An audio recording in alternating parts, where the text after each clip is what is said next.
Comment épargner son argent intelligemment? L'une des seules choses que nos parents nous apprennent durant notre éducation, en tout cas en finance, c'est à épargner un petit peu tous les mois. Épargner, c'est très dur. Je sais puisqu'avant j'étais un acheteur compulsif. Dernier téléphone, nouvel appareil photo, nouvelle paire de chaussures, ou encore dépenser de l'argent en soirée. Tous les motifs étaient bons pour s'amuser, sortir et dépenser l'intégralité de l'argent que je recevais tous les mois. Au final, ce qu'il faut retenir, c'est qu'il vaut mieux se priver un petit peu sur le court terme, évidemment de manière raisonnable, continuer à se faire plaisir, continuer à voir ses proches, continuer à sortir, ça forcément, mais il faut savoir réguler l'argent qu'on dépense afin de pouvoir mettre un petit peu de côté, pourquoi pas investir dans la bourse ou dans l'immobilier, et puis plus tard, pouvoir se constituer un joli patrimoine. Alors, comment on peut faire pour épargner plus? On va partir du principe que vous travaillez. Tout d'abord, il va falloir qu'on calcule les charges fixes que vous avez, c'est très important, en fait ça vous servira dans la vie. Alors, je vous invite à prendre une feuille et un stylo pour pouvoir noter toutes vos charges fixes. Et on va faire un petit calcul ensemble. Donc tout d'abord, le logement. Il y a une règle qui est très importante, si vous voulez pouvoir épargner beaucoup, le logement il ne doit pas excéder 33% de vos revenus mensuels. Donc, forcément, si vous touchez le SMIC par exemple, on va dire 1200 € net, c'est plus compliqué de trouver un appartement à seulement 400 € net, ça je vous l'accorde.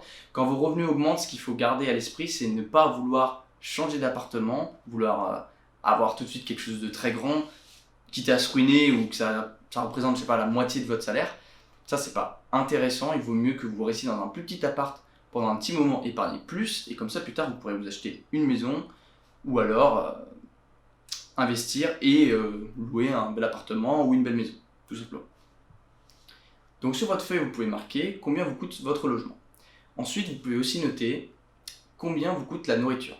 Alors, ça va dépendre de chacun, je ne peux pas vous dire que vous pouvez faire des économies sur la nourriture, il y a des gens qui veulent manger bio, il y a des gens qui veulent manger de la viande ou non, évidemment, il y a des végétariens qui vont peut-être payer moins cher en nourriture, donc ça dépend de vous. La troisième chose qu'il faut voir, c'est les comptes. Spotify, Deezer, Netflix, Disney, toutes ces choses-là, ça représente quand même, tous les mois, une certaine somme. Alors, il y a des choses que vous pouvez mettre en place. Évidemment, vous pouvez partager les comptes avec d'autres personnes, ça va peut-être réduire les frais. Posez-vous la question, est-ce que j'ai besoin d'avoir Netflix, Disney, Canal, etc. Est-ce que vous avez besoin d'avoir tout ça? Est-ce que votre forfait téléphone ou votre forfait box n'est pas trop cher? Est-ce que vous utilisez vraiment la totalité de votre forfait, etc. Donc toutes ces choses-là, vous pouvez les calculer. Ça va vous permettre potentiellement de changer et de réduire les frais. Peut-être que vous n'avez pas besoin d'avoir le forfait à 200 Go, etc. Concernant les comptes Netflix, etc., vous pouvez les partager donc avec des amis, potentiellement avec de la famille, et partager les frais. Ensuite, si vous habitez dans une petite ville, vous allez peut-être avoir besoin de vous déplacer en voiture ou en scooter. Donc ça, forcément, ça va représenter un certain budget, il va falloir le noter sur votre feuille. Donc, on va dire l'entretien, les réparations de la voiture par exemple, et l'essence que vous consommez tous les mois avec l'assurance. Donc ça, vous pouvez le noter aussi. On a donc fait le tour des dépenses obligatoires. Vous allez pouvoir calculer ce montant, et ensuite vous allez pouvoir le mettre à côté de vos revenus, et on va pouvoir savoir si vous arrivez à dégager de l'argent. Alors déjà, tout d'abord, il faut que vous arriviez à dégager de l'argent. Si ce n'est pas le cas, c'est qu'il y a un gros problème. Il faut soit que vous changiez de logement, évidemment, soit que vous résiliez certaines choses. Bon, on va partir du principe que vous arrivez à dégager de l'argent. Maintenant, vous allez me dire, il y a la petite case plaisir. Évidemment, on va vouloir sortir, on va vouloir s'amuser, on va vouloir aller au cinéma, on va vouloir partir en vacances. Imaginons vous avez 800 € de dépenses, vous touchez 1200 €. Ça vous laisse donc 400 € pour vivre. Alors, tout d'abord, il faut toujours garder de l'argent de côté puisqu'il peut y avoir des imprévus. Donc, l'épargne, ça sert aussi à ça. Ensuite, on va faire une règle qui est assez simple. Moi, personnellement, je m'autorise 200 € pour me faire plaisir. C'est, je trouve, une belle somme. On peut faire beaucoup de choses avec 200 €. Alors forcément, si vous sortez toutes les semaines, ça ne suffira pas.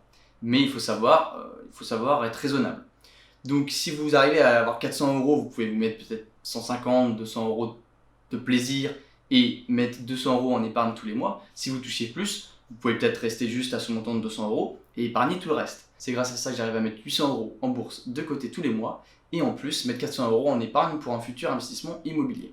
Donc la chose à retenir, c'est vous mettez d'un côté vos charges fixes, vous notez le budget que ça représente, ensuite à côté vos revenus mensuels, Enfin, l'argent que vous dégagez, vous vous notez un chiffre à ne jamais dépasser tous les mois, il faudra s'y tenir. Vous allez voir, au bout d'un moment, on s'y habitue très facilement et on ne dépasse jamais ce budget. Donc par exemple 150 ou 200 euros. Et tout le reste, vous le mettez de côté en épargne. Ensuite, libre à vous d'investir cet argent. J'ai fait une vidéo bourse si ça vous intéresse, où j'explique comment acheter des actions et comment avoir du rendement. Sachez que épargner, de toute manière, ça sera un gros plus. Que ce soit pour votre banquier qui verra que tous les mois, vous mettez une certaine somme de côté et qui, du coup, pourra imaginer que vous serez plus apte à rembourser un crédit, évidemment, puisque vous êtes capable de mettre de l'argent de côté et donc de faire des concessions. Mais même pour vous, pour pouvoir avoir de l'argent de côté pour plus tard, évidemment, puisqu'il n'y a pas que le court terme dans la vie, même si on a envie de s'amuser, même si on a envie de bouger, de voir plein de choses, il faut aussi, derrière, savoir épargner. Épargner pourquoi? Épargner pour partir donc en vacances, par exemple, pour pouvoir vraiment se faire un beau voyage, découvrir des choses, ou on va dire décompresser du travail, par exemple, mais aussi épargner pour le futur.